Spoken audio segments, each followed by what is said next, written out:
Y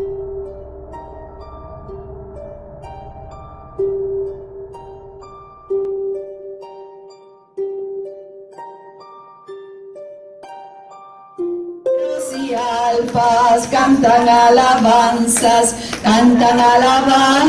a Él.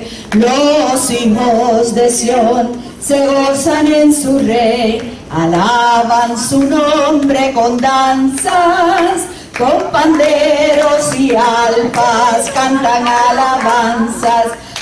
alabanzas a Él.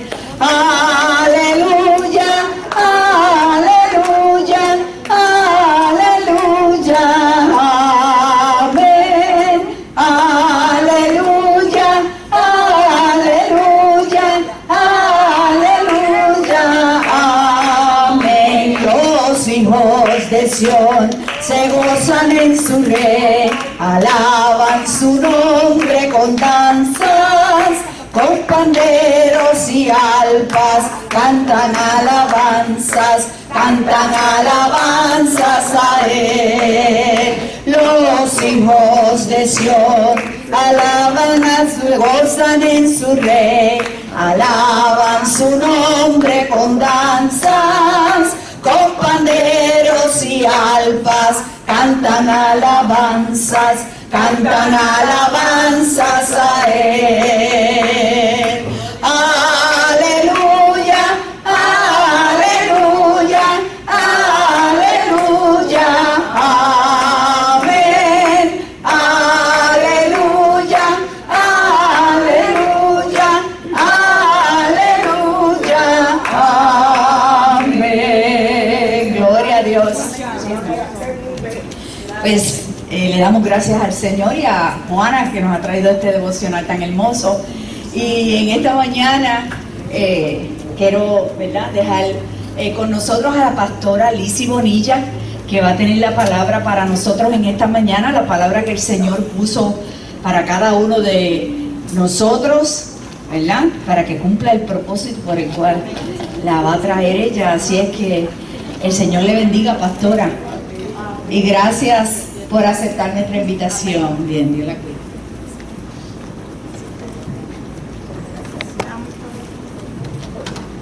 Dios les bendiga, amados. Qué bendición estar en la casa del Señor, ¿verdad? Y que personas que aman el buscar la presencia de Dios. Vamos a la palabra de Dios que está en el libro de Corintios, capítulo 2. El título de este mensaje, amados, es La Iglesia de Jesucristo en el tiempo postrero y qué el Espíritu Santo quiere hacer con su iglesia. Amén. Que el Espíritu Santo quiere producir en nosotros como pueblo de Dios. Vamos a leer en la Escritura. Dice así la palabra de Dios en 1 Corintios capítulo 2, versos 9 al 13. Antes bien, como está escrito, cosas que ojo no vio, ni oído oyó, ni han subido en corazón de hombres, son las que Dios ha preparado para los que le aman.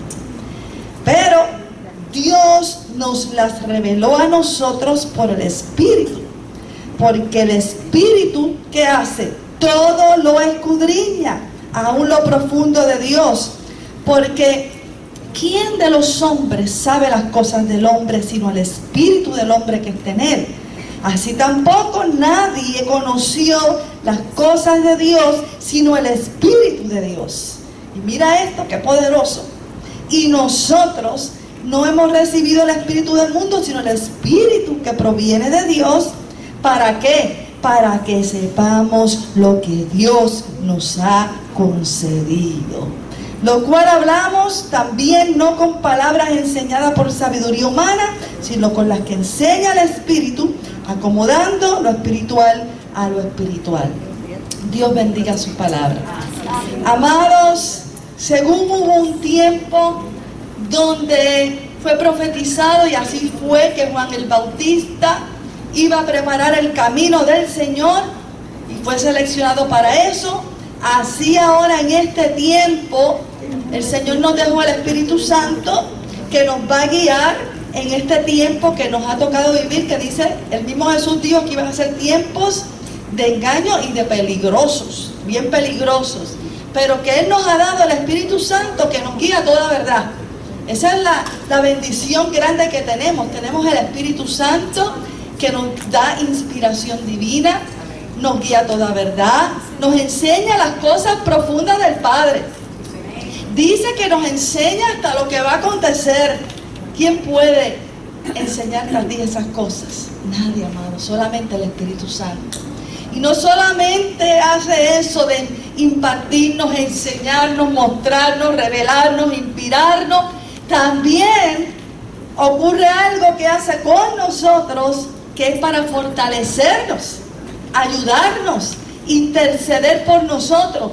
Y en este tiempo de gracia que estamos viviendo, el Señor cuenta con su iglesia, que tiene el Espíritu Santo, porque Él nos los concedió, y por eso dice que valoricemos lo que se nos ha concedido. Es algo tan grande, es algo tan poderoso, es algo tan sobrenatural, que lo cubre todo, amado, lo llena todo.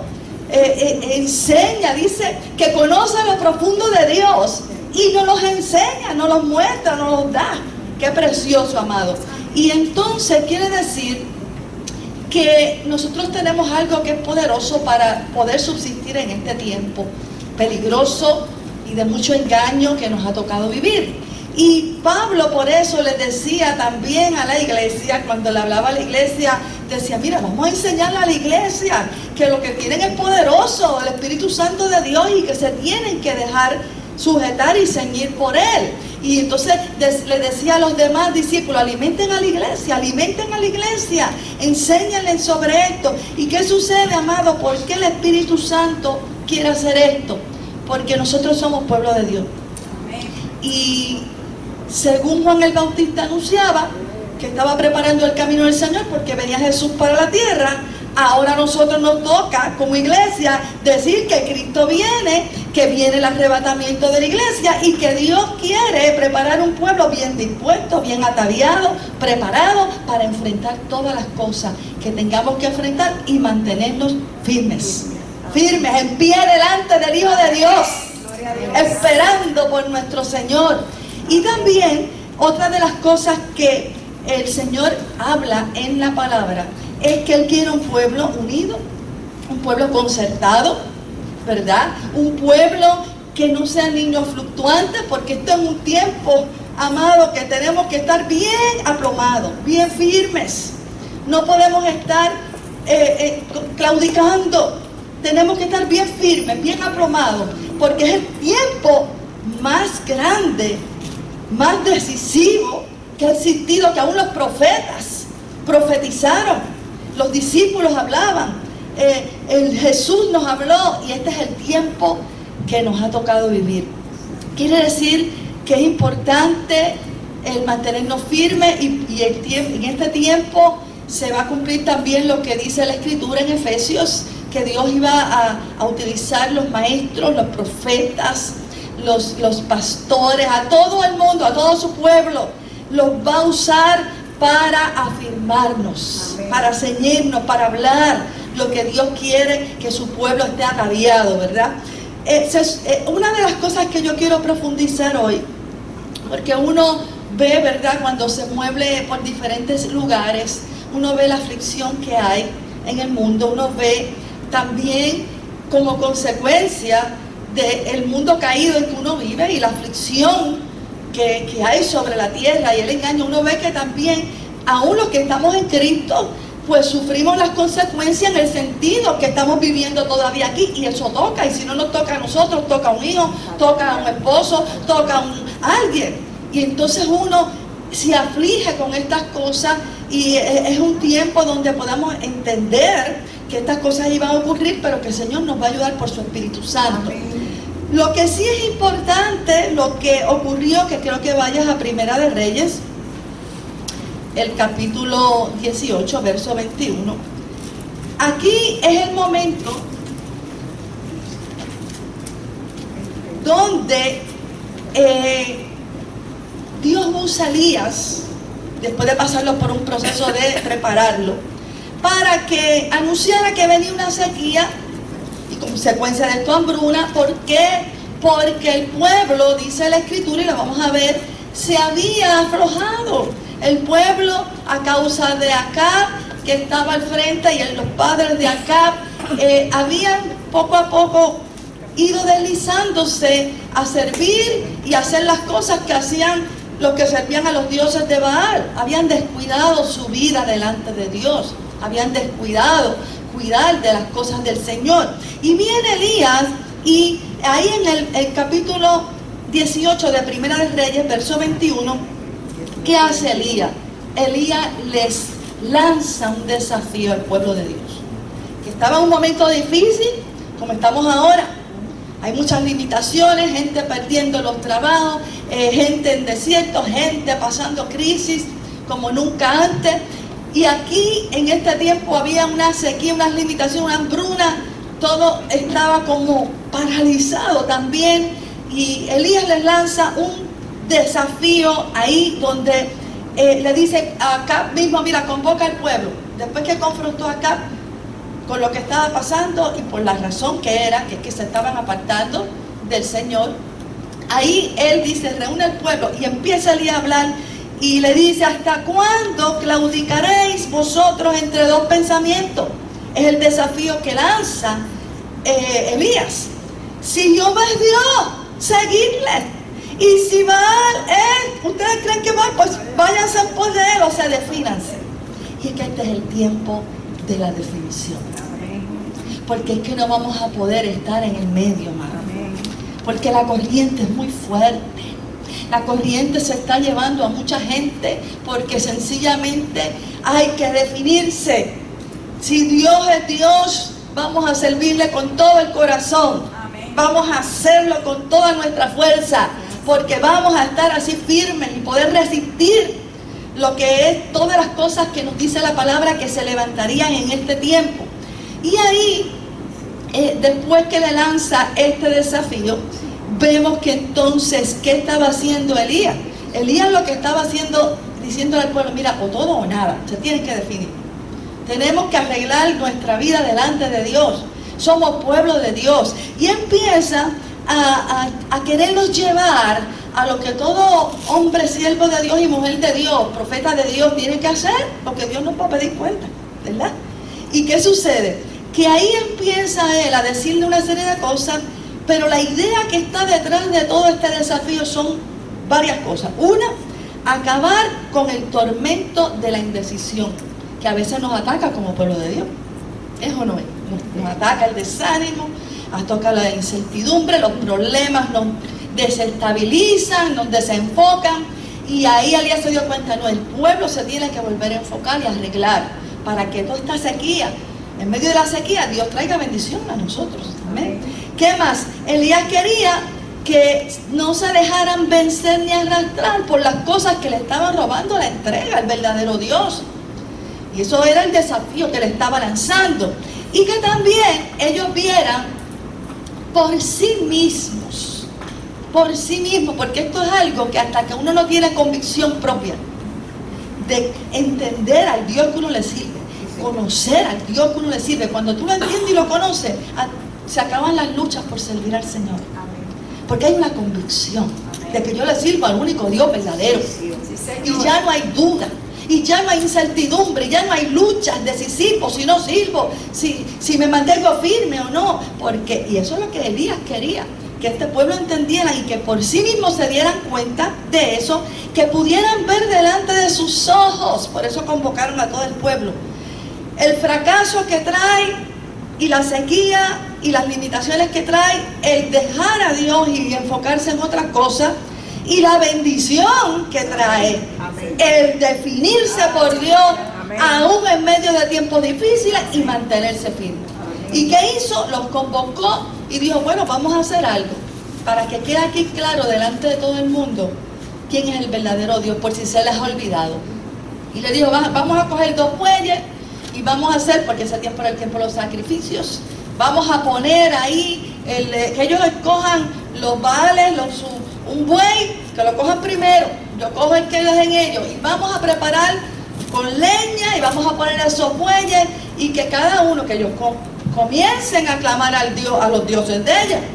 Y vamos a ver qué pasa. El Dios que descienda con fuego y consuma todo este sacrificio y el buey, ese es el Dios verdadero. Y ese es el Dios que ustedes le tienen que servir. Y así fue. Y vinieron y pusieron primero los baales su buey, empezaron ahí a hacer sus ritos, a clamar a sus dioses que es falso, hasta se zanjaban y se cortaban para que bajara la sangre, porque eso eran parte de sus ritos. Y estuvieron así, y Elías decía, griten más duro, que parece que el Dios de ustedes está dormido. Griten más. Y pasó, llegó el mediodía, pasó, hasta llegó a la hora del sacrificio de la tarde, y nada pasó. Y ahí vino el tiempo del turno de Elías. Pero lo grande de todo esto es que Elías estaba siendo dirigido por Dios. Y Elías hizo una serie de cosas primero antes de empezar a hacer el sacrificio que iba a hacer. Y Elías, ahí tú vas a verlo en ese mismo capítulo, ahí Primera de Reyes, capítulo 18, versos 30. Elías, cuando le tocó el turno, dijo, acérquese a mí el pueblo de Dios. Aquí todo el mundo tiene que ver esto, porque esto es lo que los va a marcar a ustedes, para que se acabe la indecisión, para que se acabe el claudicar en los pensamientos, para que nos afirmemos de verdad y se acabe toda esta tribulación que ha venido sobre nosotros. Y cuando se acercan, hizo algo muy tremendo, glorioso, que es lo que Dios quiere que nosotros siempre tengamos presente. Dice que Él empezó a arreglar todo lo que estaba dañado primero. Porque había cosas que a causa de ellos apartarse se habían arruinado. Y Él dice que empezó a arreglar primero todos los detalles, porque Él quería asegurarse que Dios contestara, que descendiera el fuego del Dios verdadero. Y después cogió, por eso es que te digo que Dios quiere un pueblo bien dispuesto, bien arreglado, ¿verdad? Nosotros somos ahora el altar de Dios. En nosotros mora el Espíritu Santo. Y tenemos que saber lo que se nos ha concedido, que es algo poderosísimo.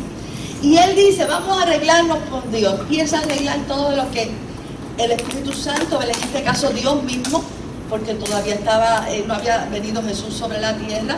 Empieza Dios a mostrarle lo que está arruinado y a arreglarlo. Y otro detalle, cogió 12 piedras y empezó a ponerlas ahí donde iba a ser la manifestación del Dios verdadero. Cada piedra representaba ¿qué?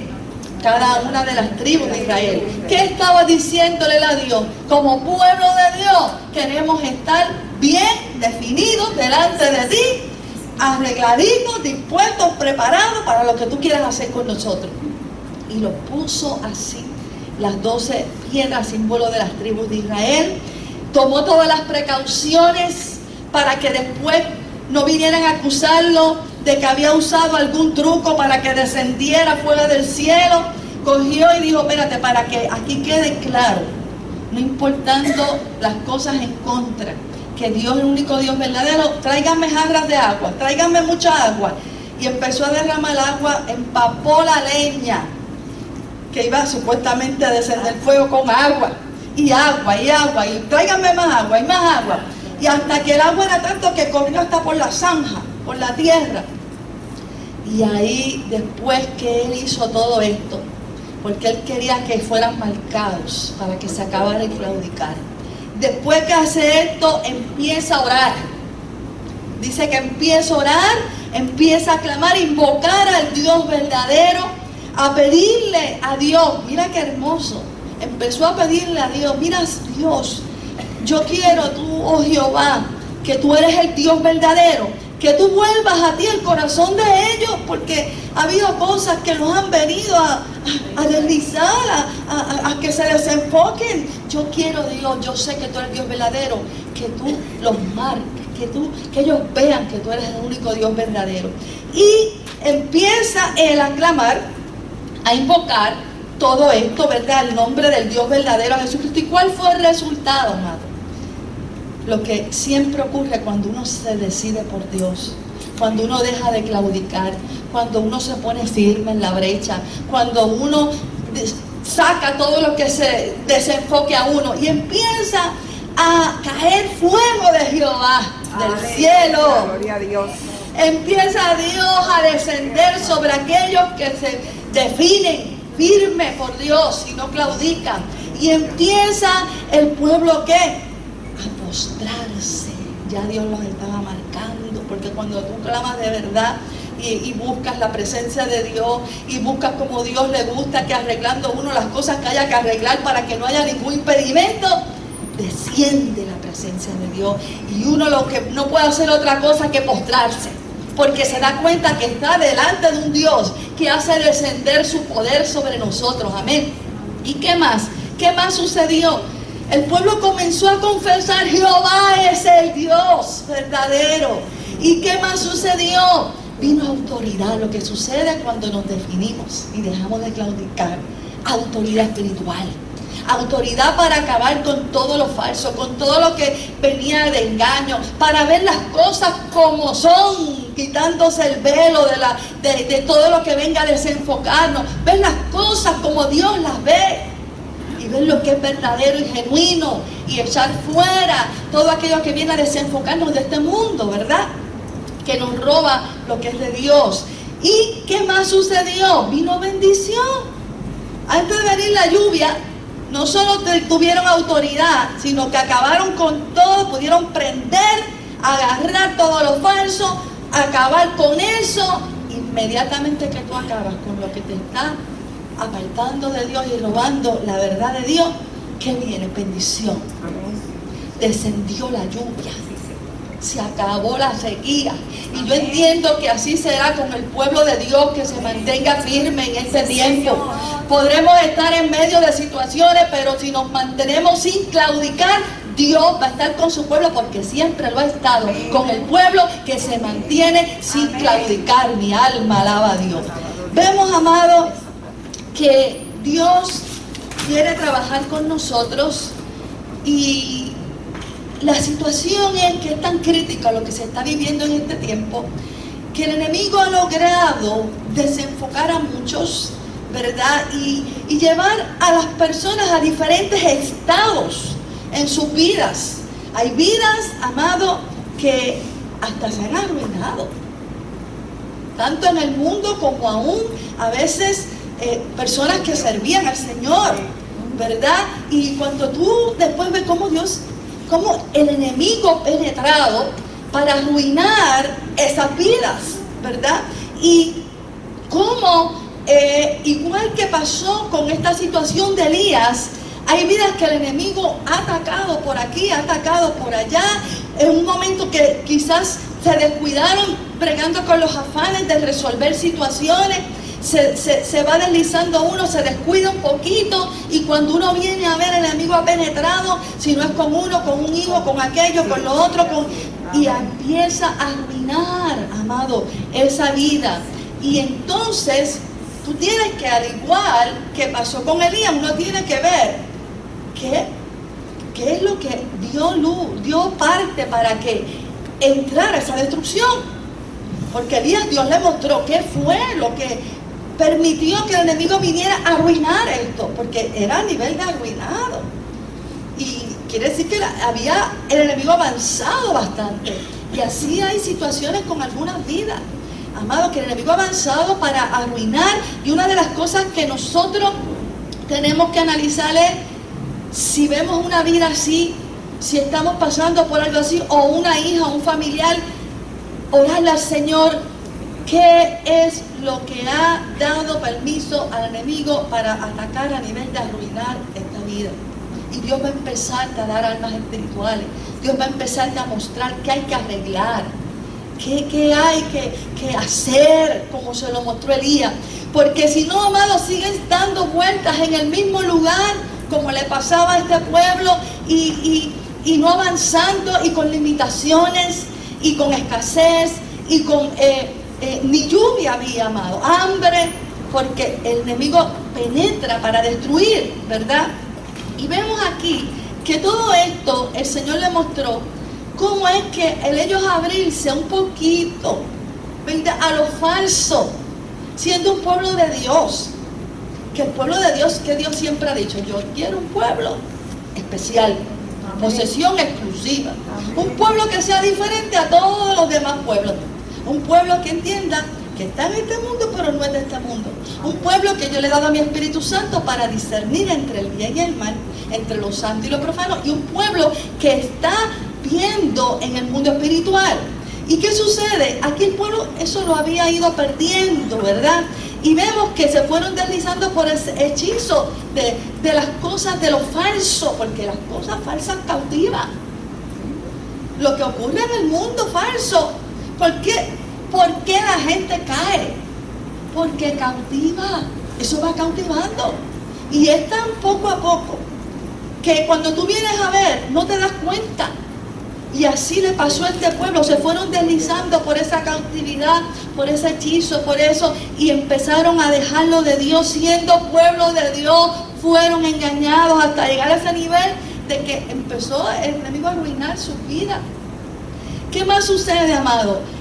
Otra de las cosas que entonces Elías fue dirigido fue cuando Dios le mostró por qué era que esto había ocurrido, y él empezó a lanzar ese desafío. No nos podemos quedar cruzados de brazos, hay que cambiar esto, hay que arreglarlo, hay que hacer lo que Dios diga que haya que hacer, y fue algo que los marcó para ellos poder acabar con todo eso que estaban ocurriendo en sus vidas. También hay vidas que el enemigo arruina, pero hay vidas también que quizás no están arruinadas todavía, pero hay vidas que están como caídas, como descuidado su vida espiritual, ¿verdad? Desanimado. ¿Por qué? Porque viene el desánimo, el doble ánimo, viene también unas luchas para servir a Dios por los mismos problemas. A veces las luchas vienen hasta del mismo hogar, que si mi esposo le sirve, si el otro no le sirve, o tengo tal persona en mi casa con tal problema, tal situación. Entonces uno ve como que es hasta una lucha poder servir al Señor, ¿verdad? Y ahí es que viene el desánimo cuando brego con tantas cosas, y cuando vengo a ver estoy extenuado y empiezo a decaer también, porque uno es humano y se cansa y se drena, ¿verdad? Y uno piensa, pues mejor descanso. Y uno empieza a dejar de congregarse, a dejar de buscar, a dejar de ir al círculo de oración que yo iba antes. Empiezo a enfocarme en otras cosas, a quererlo resolver todo en mi fuerza y hacer. Y Dios lo que quiere es realmente que uno deje de claudicar. El momento que uno deja de claudicar, Dios empieza a intervenir. En el momento que uno deja de estar en altas y bajas en términos de la búsqueda del Señor, pero si Él es el único que nos puede resolver todo, en nosotros no hay poder para más nada. Por eso Él dice, vengan a mí, yo lo hago. Mi alma alaba a Dios. Cuando vemos, amado, ¿por qué uno cae en esto de descuidarse? Es porque hay situaciones que amedrentan. Hay situaciones que ponen a la gente a sacudir, ¿verdad? Y hay situaciones también que te vienen a robar la firmeza de la perseverancia, que es donde está la victoria. Es la perseverancia. Siempre el Señor le decía, esfuérzate, sé muy valiente, no te olvides de guardar mi palabra. Lo mismo que, ¿qué pasó aquí? Dejaron de perseverar, de esforzarse en la palabra. Ahí empezaron a claudicar, porque el Señor sabe que si tú no lo haces, claudicas. ¿Y qué más sucede? El enemigo te quiere robar esa perseverancia, porque ahí es que está la victoria de nosotros como creyentes, ¿verdad? Un ejemplo, cuando tú descuidas cualquier cosa, porque a veces eso lo entendemos en el plano físico, pero a veces no lo entendemos cómo es que ocurre en el plano espiritual. Un ejemplo, cuando tú descuidas un matrimonio, ¿qué empieza a suceder? Cuando el esposo empieza a descuidar a la esposa, o el esposo empieza a descuidar a la esposa, cuando ya dejan de estar juntos, cuando ya dejan de complementarse y buscarse uno al otro, empieza a descuidarse esa relación, ¿verdad? Y empieza el enemigo a meterse, a buscar la oportunidad. Pero comenzó con un descuido, comenzó con algo que nos desenfocó, ¿verdad?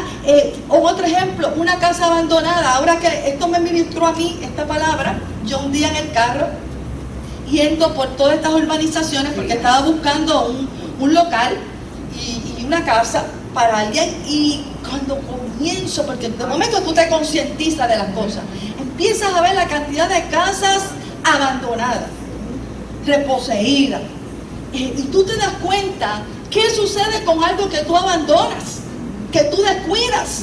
Empieza, mira, había casas, amado, que eran preciosas, que yo antes pasaba y decía, qué hermosa esa residencia, y pasaba ahora y en la maleza y los árboles habían crecido tanto que ya ni la casa se veía.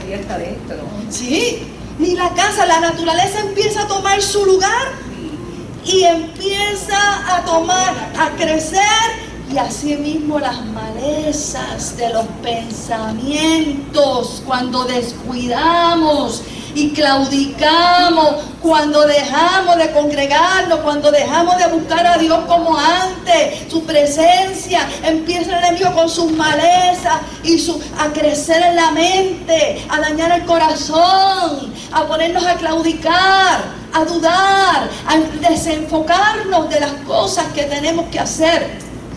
Amados, y cuando yo empiezo a ver todo eso, amado, no solo eso, empiezo a ver rótulos que uno quizás los había visto, pero no, ese día el Espíritu Santo me estaba hablando. Hay casas que inclusive municipios que le han puesto ya, porque ya el deterioro es tanto, que le ponen estorbo público. Estorbo público. Y el Espíritu Santo me decía, así mismo es. Inclusive cuando una vida se deja jugar con la mente porque se descuida, se desenfoca, el enemigo empieza a ponerle musaraña en la cabeza, pensamientos dañinos. ¿Qué sucede? Se convierte la persona hasta en un estorbo para él mismo conseguir la presencia de Dios, para que se le resuelvan sus situaciones, y hasta es un estorbo para el que está alrededor, porque entonces tiene que bregar los demás con que esa persona ha descuidado su vida espiritual. Y hay consecuencias siempre, no a veces, siempre hay consecuencias. Cuando descuidamos nuestra vida y aparecen las malezas, y las malezas, si tú no te enfocas rápido, pasa como esas casas que crecen tanto que ya no se ve ni la vida abundante que Dios ha puesto en ti. Mi alma alaba a Dios. Y comienzan no solo las malezas.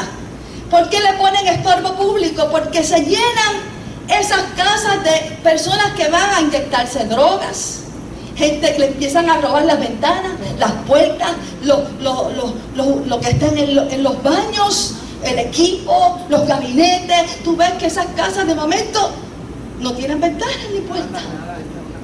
Y así mismo es cuando tú descuidas tu vida espiritual. El enemigo empieza a robarte. Y te roba esto ahora, y después te roba esto otro, y después te roba esto otro, y después te roba esto otro. Y cuando uno viene a ver, estás como esas casas que le han robado todo lo que representaba, ¿qué? La seguridad.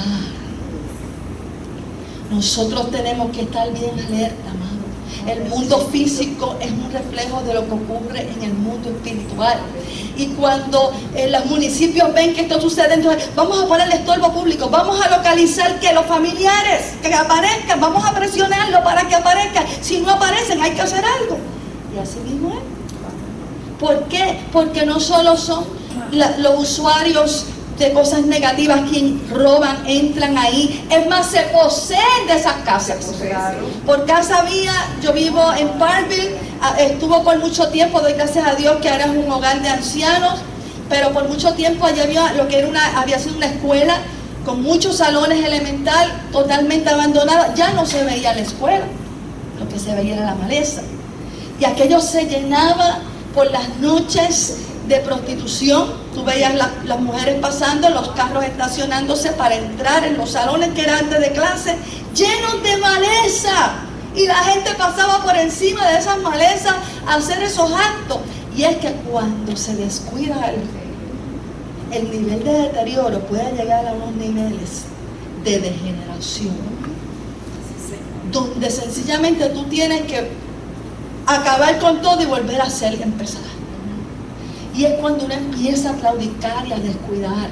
Aquello se empezó a llenar de usuarios, de prostitución, de todo eso. Pero cuando alguien lo adquirió, y todas esas cosas a mí me hablaban, y empezó a arreglarlo, empezaron a quitar las malezas, a despejar, ya se vio otra vez la estructura, por lo menos, aunque no tenía nada, ni ventanas, pero se veía. Cuando empezaron otra vez a poner las ventanas, las puertas, ¿qué tuvieron que hacer? Tuvieron que poner un guardia. Porque si no, todo lo que estaban poniendo se lo llevaban.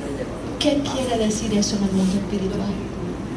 Cuando tú claudicabas, y creo que el Señor quería a través de lo que decía Elías, dejaran de claudicar, retomar lo que es de nosotros, que se acabe ya la miseria, se acabe esto, se acabe lo otro. No se puede descuidar. Una vez viene la bendición, una vez Dios te restaura, tú tienes que estar ahí como un vigía, firme, porque en el momento que tú lo descuides, viene el que hurta, roba y destruye. Por eso yo llevo 40 años en el Evangelio. Uno no puede bajar la guardia, ¿no? Tú no puedes, no importa que tú llevas 40, 50 años, no puedes bajar la guardia, y en este tiempo menos. Son tiempos, dijo Jesús, y los discípulos, peligrosos, malos, de engaño, que el enemigo está buscando a quien destruir, a quien engañar. Amado, cuando estas casas llegan a un nivel de que hasta son invadidas totalmente, y no solo lo hurtan, y eso a veces sucede, tú ves a vidas oprimidas por el enemigo, oprimidas totalmente, ¿verdad? Y el Señor nos está hablando que tenemos que cuidar, porque se nos ha dado algo tan maravilloso, que es el privilegio de ser siervos y siervas de Dios. Pueblo escogido por Dios, pueblo que tiene que estar bien dispuesto, bien arreglado, bien enfocado, conquistando las cosas espirituales, que del resto el Señor se encarga. Mi alma alaba a Dios. Pero eso no es todo, amado. ¿Qué hay que hacer cuando suceden estos que tú has descuidado?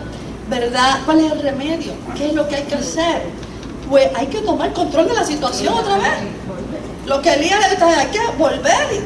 Mira, dejen de claudicar ya.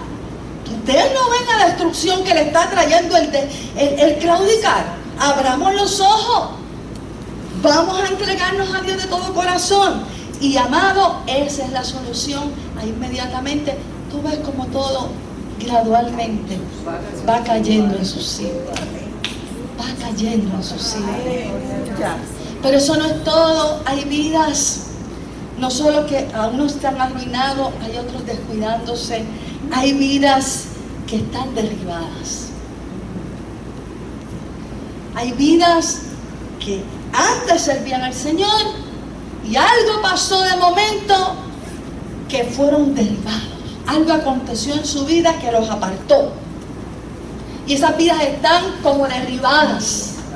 Y esas vidas son todas estas personas que nosotros conocemos que se han apartado del Señor, que el enemigo con su astucia, con su engaño, los sedujo, los tentó o los desenfocó, se los llevó para cosas que no les convenían, ¿verdad? Y los tiene sumergidos en eso. Y cuando tú vienes a ver, vuelven atrás aquellos que Dios los había sacado.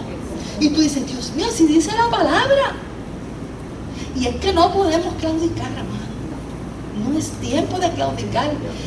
Los poderes de las tinieblas que están activos en este tiempo son lo que es algo que es un poder que cautiva y engaña, y solamente el poder de Dios puede contra toda fuerza del enemigo. Amén. Y las armas espirituales que se nos han dado, pero no podemos descuidar. También hay vidas que se han contaminado, vidas que han dejado entrar sutilmente algo en su vida que los ha contaminado, o algo en su casa que los ha contaminado, y no se están dando cuenta. ¿Y qué sucede?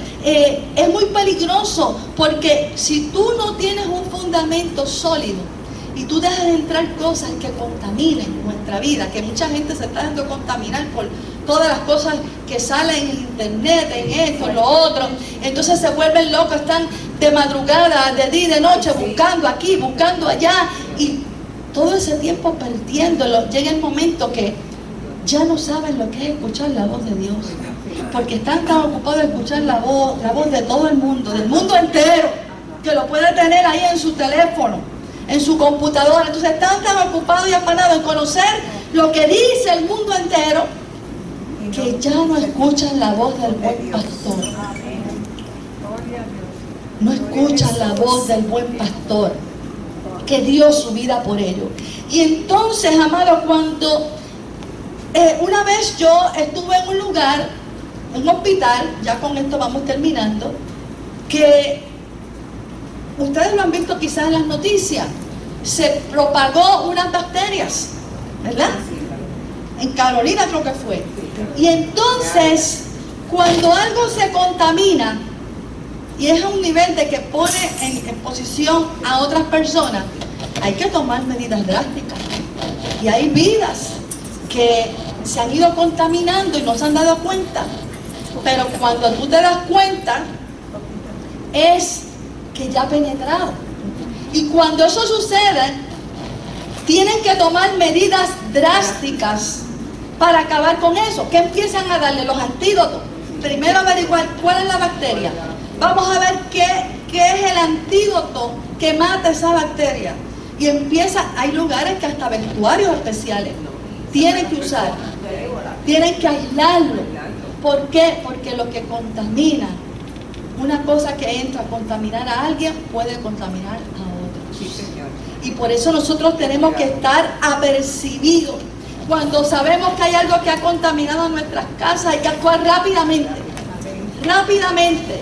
Y nosotros buscar que tomar control de la situación en términos de usar armas espirituales, que es el antídoto para todo lo que viene a engañar. Y por último está lo que el Señor quiere: vidas arregladas con Él, vidas restauradas, que se mantienen sin claudicar, preparados como un pueblo bien dispuesto, esperando a su Señor, escuchando la voz del buen pastor.